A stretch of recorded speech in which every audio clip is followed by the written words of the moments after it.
Luc Besson's Dracula is likely to get overlooked in the swell of adoration for Guillermo del Toro's Frankenstein, and that would be a shame, because it is a fantastic envisioning of the fabled Dracula tale we've come to know.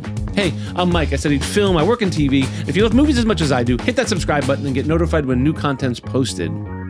Look, I'm a huge fan of Luc Besson. La Femme Nikita, The Fifth Element, and Léon, as it's known in his native French, are among his greatest hits.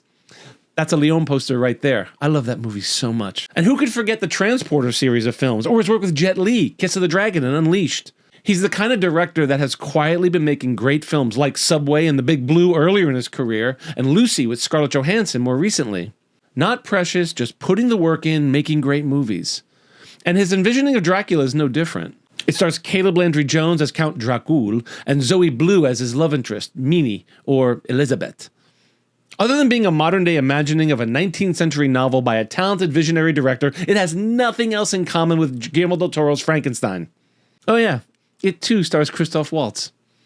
I think too many people are going to compare this to Del Toro's Frankenstein, and it might be why Dracula is being released here in the States now in February of 2026, and not back in July of last year when it was released in Besson's home country of France. As if you needed more reason to see Dracula, Danny Elfman provides the score and proves that he can absolutely color within the lines when he wants to. What I mean is, Danny Elfman is known for his fantastical carnival sound as heard in movies like Pee-wee's Big Adventure and Beetlejuice, and for writing the Simpsons theme song. But here, Elfman restrained himself, didn't draw attention to his contribution the way you might expect, but manages to deliver a powerful, romantic score. It's what good artists do. They do what is right for the project. When you want whimsy and fantastical, Elfman's your guy. But he's proving here that he can also do dramatic and romantic. Besson has said that he wanted to lean into the tragic love story within Dracula more than had been done before, but if there is a comparison to be made, it's with Francis Ford Coppola's 1992 Bram Stoker's Dracula. Looking back on that film, Coppola tried to reboot the Dracula mythology and take it back to its roots, away from the campy Dracula of 1950s horror films and back to the gothic love story that it was.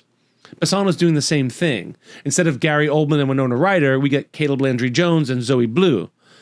What Besson does better than Coppola, in my opinion, is the craft of the film, the production design, the placement of the camera, the lighting. There are some stunning visuals on display here. I read that Besson and his team wanted the film to resemble Flemish paintings, more specifically the chiaroscuro technique, which accentuates the use of strong contrasts, light and dark. That makes sense for a movie about creatures that inhabit the shadows and can't stand direct sunlight. Besides a couple of scenes, unfortunately it's the scenes with Christoph Waltz, where the dialogue is a little on the nose and it's borderline cheesy, the rest of the film is amazing.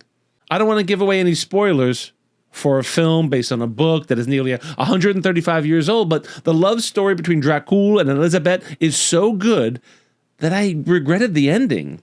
But maybe that's the point of the novel. Dracula was first published in 1897 and is about a creature who forsakes God, so naturally, he can't have a happy ending.